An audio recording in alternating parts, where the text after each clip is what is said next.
Introducing the new party. We live stream Monday through Thursday 8 p.m. Eastern Standard Time.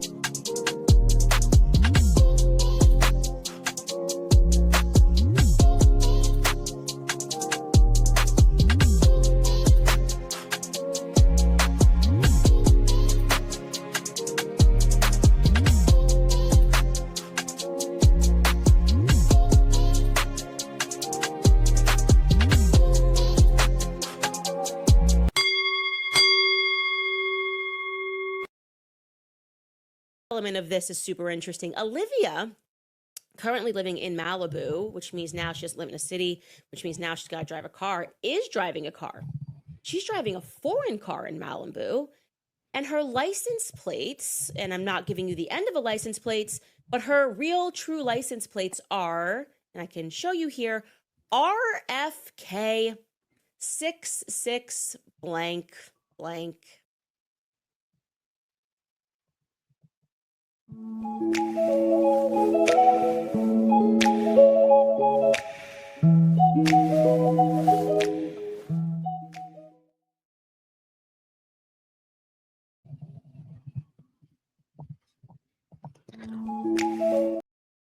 Welcome.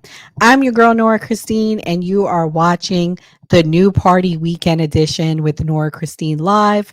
We are breaking down the latest scandal involving RFK Jr., who is controlling him.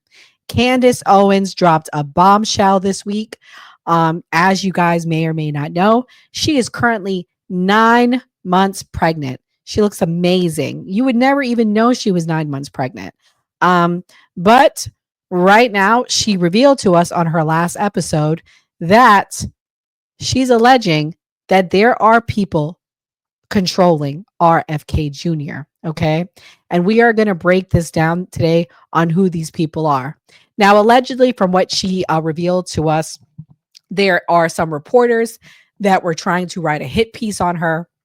And the ringleader, it appears behind it, is someone by the name of Olivia Nosey. In that intro clip that I played to you, she explained who Olivia Nosey was. Now, the name may sound familiar.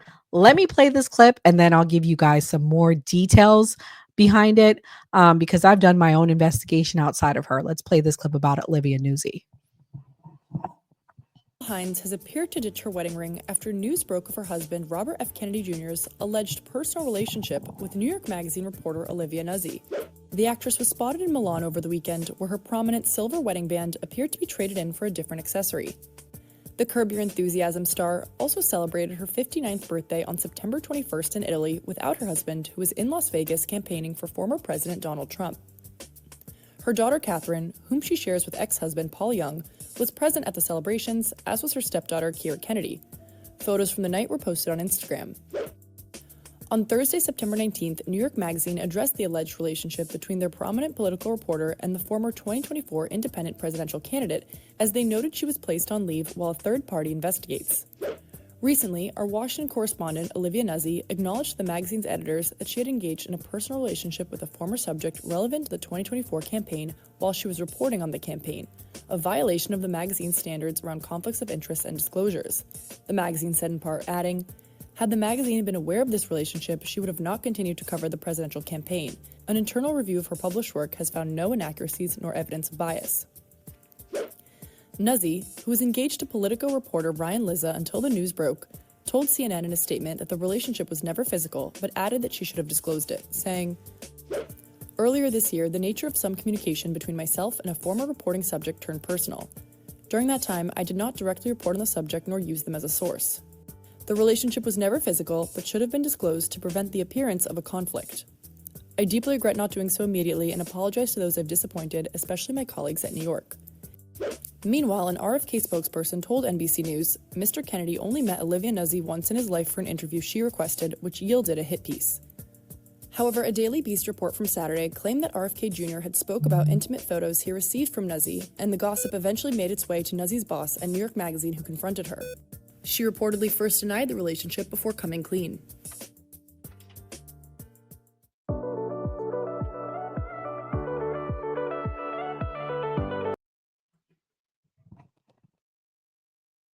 So as we see in that clip, everyone, Olivia Nuzzi and RFK allegedly had some sort of a relationship. It appears that it, was inappropriate. To what extent we don't know. She got let go or she was suspended. So obviously, to a pretty significant extent in that regard. But there is some meat to this from what I'm seeing. Now I'm going to resume the prior clip we were watching of Candace.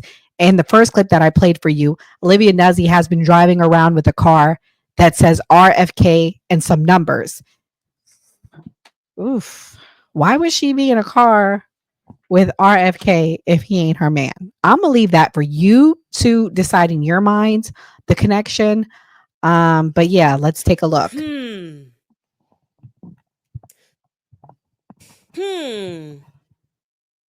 That is some coincidence. I gotta tell you, okay? Like, I gotta tell you, it's a weird thing. Like, it's not every day that your license plates reflect the sexting scandal that you just had, okay? It's not every day. Who purchased this foreign car? Who got this car to Malibu? Okay, it's a British car. And your license plates are RFK and some numbers. So we discussed yesterday how we all kind of know who killed JFK, but we keep doing this weird song and dance in America, like no, it's awkward. We don't want to say, but things are adding up. And we've always known, we weren't really waiting for the release of these files to vindicate us. It's very clear. Why else would you lock something down for this long? It's very clear who was involved. And the weirdest song and dance and all that we're all doing at the moment is pretending that RFK Jr.'s unflinching loyalty and, quite frankly, his fear of saying anything negative about Israel is not bizarre, okay? I'm going to pull up Dave Smith here. Dave Smith has been just an incredible powerhouse. He was majorly supportive of RFK Jr. as a candidate, saying essentially, because he's moderate, I like him because he doesn't like war. He is a libertarian, and he has been a leader in the libertarian movement for quite some time, Dave Smith. And he got behind RFK until he didn't. He felt like it was very weird that RFK had just this blind spot for Israel. It was weird to him. And he calls him out. He called him out right to his face. Skylar, let's pull that up. Dave Smith just calling out RFK Jr. for this remarkable hypocrisy while pretending to be anti-war, but also simultaneously unwilling to say anything about the state of Israel. It is the worst humanitarian catastrophe in the world You can take right me out now. of this. And the idea that you, who are supposed to be the anti-neocon, anti-war presidential candidate, are immediately on October 7th, before we even had an investigation, before we even knew what happened there, you immediately say, what basically you said everything they say about Ukraine. You said it was an unprovoked attack. Which, come on, give me a break. An attack from Gaza against Israel is unprovoked. And then you said, we have to support them in whatever it takes. Well, look, sir, we're watching it right now. This is whatever it takes. Just women and children dying under rubble. Every day you can't go on social media without seeing another video of some baby dying. This is what we're supposed, after the last 20 years of disastrous wars, we got to support the next one. I mean, sir, this is like a biblical level of evil. And why? Why should we as Americans have to fund this? Why should we have to give them a blank check? I'm sorry, it's been long enough. And RFK didn't have an acceptable answer, and that was something that was one of the reasons why he was just not going to be vocal in his support. Dave Smith. Okay, so I actually have that entire clip, and we can watch it. But pretty much, these are valid questions, guys. Why is RFK so unwaveringly supporting Israel? And why has he taken such a strong stance against anti-Semitism instead of focusing on the Maha Make America Healthy Again movement? Okay, so I understand there needed to be a very, very hard stance at the beginning when October 7th first happened, because there were some harsh language being delivered towards Jewish people and Israel at that time. Okay. I think a lot of that has died down at the time. It was very fresh what happened with Gaza. The whole world was heartbroken. I was heartbroken. I was very sad to see what Hamas did to Israel on October 7th. And I think it's fair to say that majority of the world was. However, since that time, the escalation has evolved, unfortunately, to something that is hard to support. It's hard to defend. And that's what most people are saying at this point. I think it's an issue that the left and the right have questions on. I don't think it's, in the beginning, it was heavily left leaning support towards it. Okay. In the beginning, heavily left leaning support, heavily left leaning what was going on when the questions were being asked, because, we had the college protests, the anti, the pro Gaza protests on campuses. It has ramped up, it has died down, it's gone up and down. So in the beginning, it appeared to be a left, issue that left were anti what was going on with Gaza. Now I think I'm hearing more voices on the right questioning it in the sense of we don't want to go to another forever war. And it appears we are going down that path, unfortunately. I don't know if you guys have been watching the news, but I am the new media, right? Today, Trump announced, sent a message to Iran, and he told them, if you do not cooperate with us taking a look at your nuclear, your nuclear capability, we will begin bombing you. That was not a promise. I mean, that was not an empty threat. It's a promise at this point. So we are going on the path of forever war. Right now, as we speak, we are actively bombing Yemen. Israel is actively bombing Gaza. They're also actively bombing Lebanon. So it appears we are looking at a full-on escalation in the Middle East with Israel and us standing beside them and supporting them. We've given them billions and billions of dollars. So at this point, these are valid questions. They are not anti-Semitic questions. They are valid questions. Why should we continue to support this? And Dave Rubin, I'll play the clip. He had strong questions to RFK. I want to say this was like a year ago. So he's been kind of calling out, and Candace Owens has been too. And again, she was called anti-Semitic. So let's play this clip here. I don't agree with that, but okay. Do you have concerns about the level of Israeli influence in our politics here in the United States of America?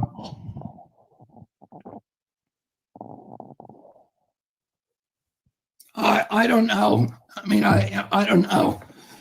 I'm not a politician in political office, so I don't see much of that. I don't agree with that, but okay. He asked him a valid question, and RFK has an answer for most things, but that is one thing I guess RFK is stumped on. And, once you see who's RFK's bestie, you may no longer question why he would be stumped on that question. Okay, let's take a look at this. He has a very close relationship with this individual. You guys probably will recognize him. I don't know many people that like him, but maybe you do. So I'm not going to be careful what I say. No. I want to thank our dear friend Bobby Kennedy, phenomenal friend of Israel and the Jewish community, for joining us to celebrate the Israel Parade on Israel's 75th birthday. Bobby, this crowd loves you. God bless Israel. I'm going to be a champion for Israel as president. God bless you. And did you see how much they have, the love they've shown you, your family's legacy, your family's contribution to America, and the friendship between Israel and the United States? And God bless you, Bobby. Thank you very much. So yeah, that's one of his good friends, Rabbi Shmuley. Again, don't know many people that are in love with Rabbi Shmuley. Maybe you do, so I won't be offensive. I won't say anything. But he's an interesting character. He's suing the Fontainebleau for anti-Semitism. He confronted someone at the Fontainebleau Hotel, and he said some disparaging thing. I won't play the clip, but him and Candace Owens have gotten into it. You guys can go back and watch our old clips of them fighting. We did a breakdown of it.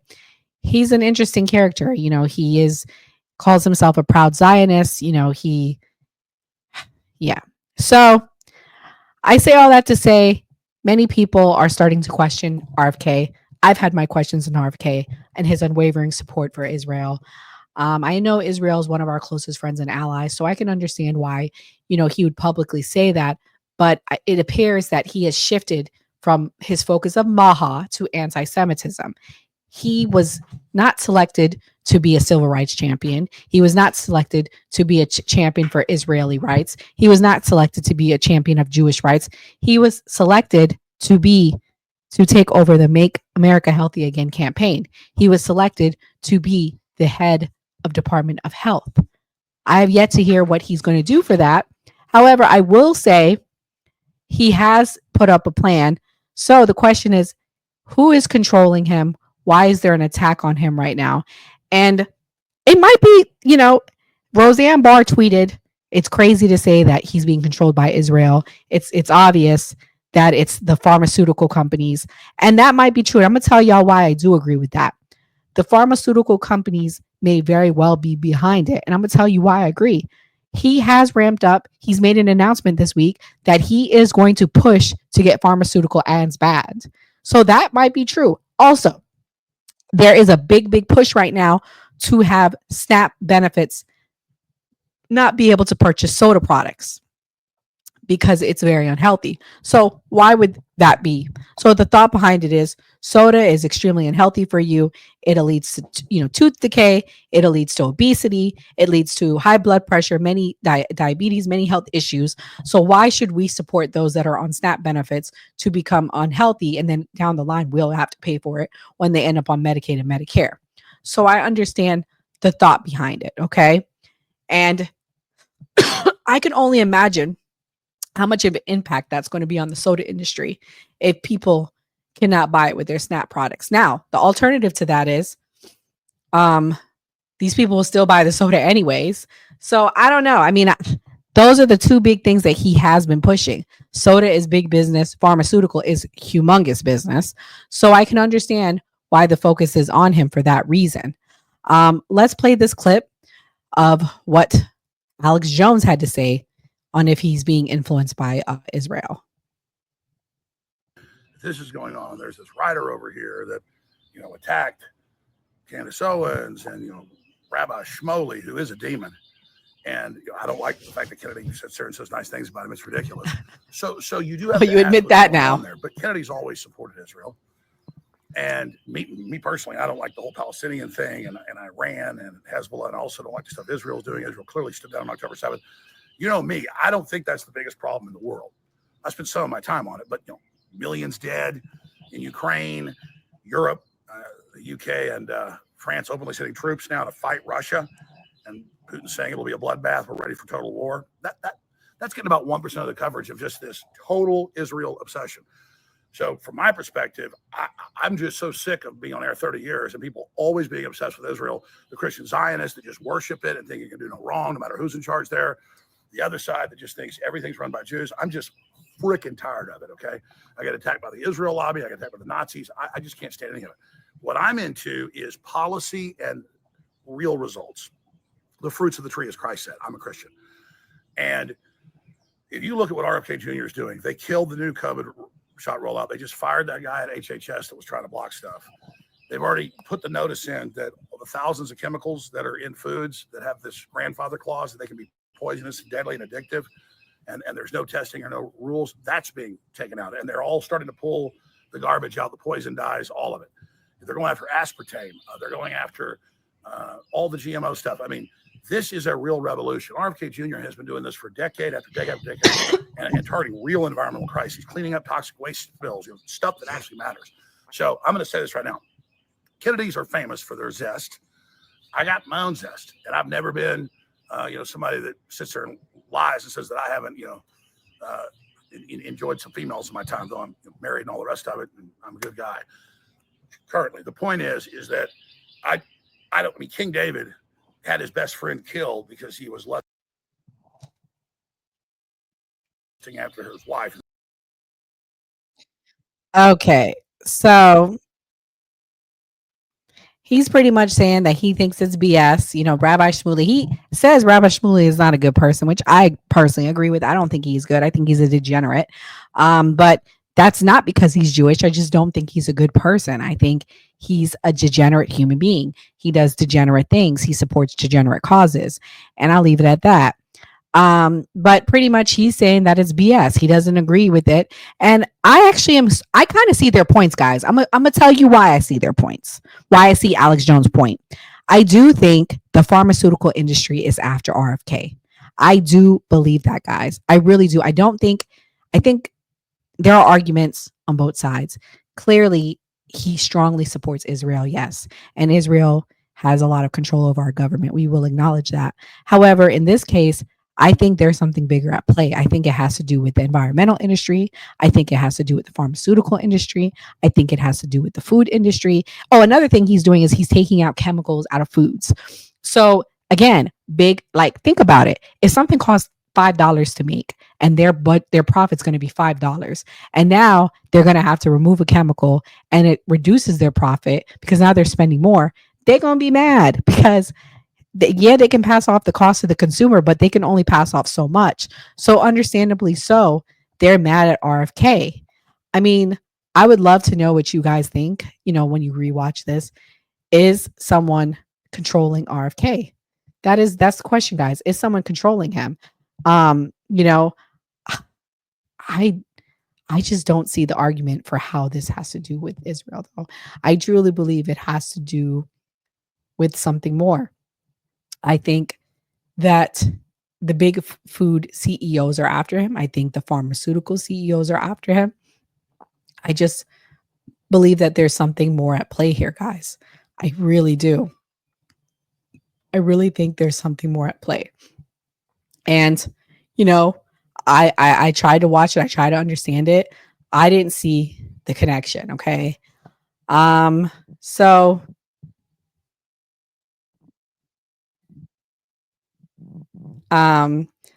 there's somebody else that breaks it down, Ian Carroll. We can watch his clip and see if, he explains the connection maybe better than Candace Owens did and I did, because I don't see it. Let's play this. About dick pics that were apparently coming out that never came out. I suspect that was a misunderstanding of this story sort of being kind of rumored around. So what we got was a story that Olivia Nuzzi and him had a romantic, emotional connection over the phone.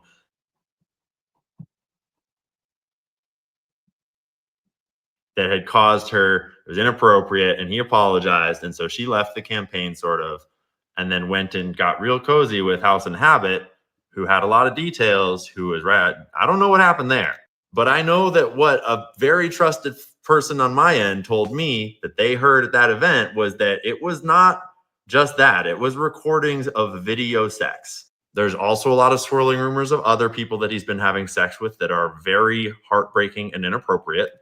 But I started to wonder, who might Olivia Nuzzi and possibly her husband, who, if they had that, who might they have passed such blackmail to? Either sold it or been sent by some group. And you need look no further than her Wikipedia page to learn that in 2013, just out of university, actually while still in university, she volunteered as an intern for Anthony Weiner's New York City mayoral campaign. If you don't know about Anthony Weiner, look it up. And that is a direct tie to Huma Abedin and to Hillary Clinton, and to, at that point, just pick your term for whatever deep state groups you want to talk about. That blackmail could be anywhere by now, but I think we all know who has it. And Candace certainly knows who has it.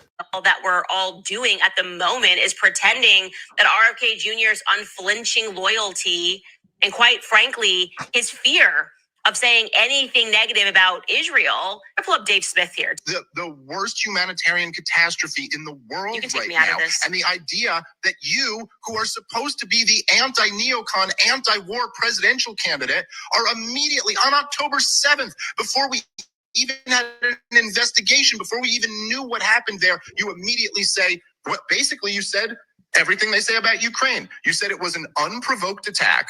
Which, come on, give me a break. An attack from Gaza against Israel is unprovoked. And then you said, we have to support them in whatever it takes. Well, look, sir, we're watching it right now. This is whatever it takes. And just to clarify, there's a lot of other evidence that Israel and Israel-aligned people are involved in having this blackmail. But I don't want to get into details just yet because that would kind of compromise some of the journalists that are currently a little at risk. Right now, Bobby's own staff around him they know this, and they have been trying to find the handler that's close to him, because it must be very close in order to be managing his tweets and managing his appearances and everything he's doing. And it sounds like there's a lot of people that are trying to protect him from this coming out, but it is already coming out. And unfortunately, it is out enough that journalists are in danger. And the point of this video is to let everyone know that the journalists are all in connection, and we are all talking, and we all know the story, and we have all shared it already, and we are all location sharing with each other, and we are looking out for each other. And so Emily Hagan is protected, and we are watching her, and we have her location shared, and she's already put her stuff out on the internet. But if anything were to happen to her, we are watching, and we will know who did it. There are other people too that have information about this stuff that are in positions that are a little scary right now. And to everyone out there in the bad team, we are also in touch with them, and we are also watching them and location sharing with them. All right. So pretty much now that might be a viable connection. The Democrats are connected with this Olivia Nuzzi girl. Now, do I think that could be who could be controlling him? Yeah. Like, there was a reason why the Democrats did not want him to be the front man. Maybe it didn't scare him enough, but usually they are known for having dirt on their candidates and then exposing it when the time is ready for them to release them. Who am I referring to? Bill Clinton, they always knew he had a thing for girls. Obama, I'm not going to say the rumors, allegedly, y'all know them. Andrew Cuomo, they had that dirt on him. They just waited to release it. This is the Democrats' MO. They find degenerate people, they find dirt on them, and then they wait to release it and control them. See, they could never do that to a man like Trump, because Trump is the one that holds the cards, baby. And that's one thing people don't like about Trump, because he can't be controlled. Oh, you got dirt on me? I don't care. Here's the dirt. Throw it all out there. There's no shame in Trump, and that's one thing I do like about him, because he can't be controlled. So y'all let me know what y'all think in the comments. I see I see some of y'all online. Thank you to everyone watching. If you can hit the like button, hit the subscribe button. If you're not already subscribing, hit the share button, share this to 10 friends. The final topic of the night that we are going to discuss is about Doge.